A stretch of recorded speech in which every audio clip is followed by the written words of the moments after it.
അപ്പോൾ എല്ലാവർക്കും നോമിനേഷൻ്റെ പാർട്ട് 2ലേക്ക് സ്വാഗതം. കഴിഞ്ഞ വീഡിയോയിൽ നമ്മൾ അനീഷ്, ആര്യൻ, ഷാനവാസ്, ആദിൽ, അനിമോൾ എന്നിവരുടെ നോമിനേഷൻ കണ്ടിരുന്നു. ഈ വീഡിയോയിൽ നെവിൻ, നൂറ, ലക്ഷ്മി, സാബുമൻ, അക്ബർ എന്നിവരുടെ നോമിനേഷൻ നോക്കാം നമുക്ക്. നെവിൻ നോമിനേറ്റ് ചെയ്തത് അനിമോളെയായിരുന്നു. ഈ നോമിനേഷനിലെ ശ്രദ്ധേയമായ കമൻറ്റുകളും നെവിൻ്റേതായിരുന്നു. അനിമോൾക്കെതിരെ കാരണങ്ങൾ അക്കമിട്ട് അവതരിപ്പിച്ചാണ് നെവിൻ നോമിനേഷനിൽ പറഞ്ഞത്. തുടക്കത്തിൽ തന്നെ ഈ 11ാം ആഴ്ചയിലും വെള്ളത്തിൻ്റെയും ഭക്ഷണത്തിൻ്റെയും കാര്യം പറഞ്ഞ് നോമിനേറ്റ് ചെയ്യാൻ താല്പര്യമില്ല എന്ന് നെവിൻ പറഞ്ഞു. കാരണം ഇത് ഗെയിം മാറ്റേണ്ട സമയമാണ്. അതിനാൽ തന്നെ കുറച്ചുകൂടി ഇൻട്രസ്റ്റിംഗ് ആയിട്ടുള്ള കാരണങ്ങൾ ഞാൻ അനിമോൾക്കെതിരെ പറയാം. നെവിൻ്റെ കാരണങ്ങൾ ഇതൊക്കെയാണ്. അനിമോൾ ഗെയിമിനെ ഗെയിമായി കാണുന്നില്ല എന്നും എല്ലാം വളരെ പേഴ്സണലായി എടുക്കുകയാണെന്നും അതിൽ നിന്നും ജെൻഡർ കാർഡുകൾ ഇറക്കി കളിച്ചുവെന്നും നെവിൻ ആരോപിച്ചു.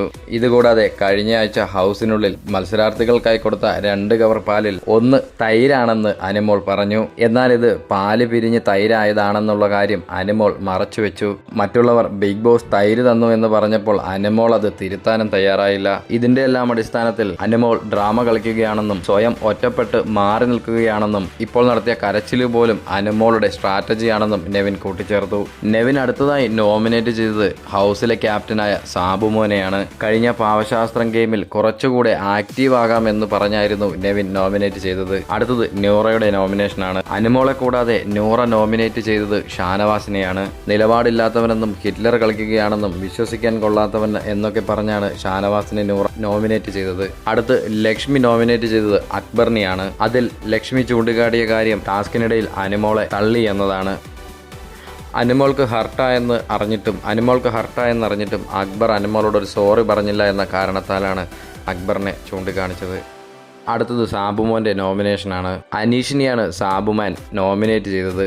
അതിന് കാരണമായി സാബുമാൻ ചൂണ്ടിക്കാണിച്ചത് രാവിലെ ഉണ്ടായ ടോയ്ലറ്റ് ഇഷ്യൂ ആണ്. അവസാനമായി അക്ബർ നോമിനേറ്റ് ചെയ്തത് അനിമോളെ കൂടാതെ അനീഷിനെയാണ്. പാവശാസ്ത്രം ടാസ്കിനിടെ അനീഷ് അക്ബറിനെ കടിക്കുകയുണ്ടായി. ഈ കാരണം ചൂണ്ടിക്കാട്ടിയാണ് അക്ബർ അനീഷിനെ ജയിൽ നോമിനേഷനിലേക്ക് നോമിനേറ്റ് ചെയ്തത്. അങ്ങനെ ഈ ആഴ്ചത്തെ നോമിനേഷൻ പ്രക്രിയ അവസാനിച്ചിരിക്കുമ്പോൾ 9 വോട്ടുകളോടുകൂടി അനിമോളും 4 വോട്ടുകളോടുകൂടി അനീഷുമാണ് ജയിലിലേക്ക് പോകുന്നത്.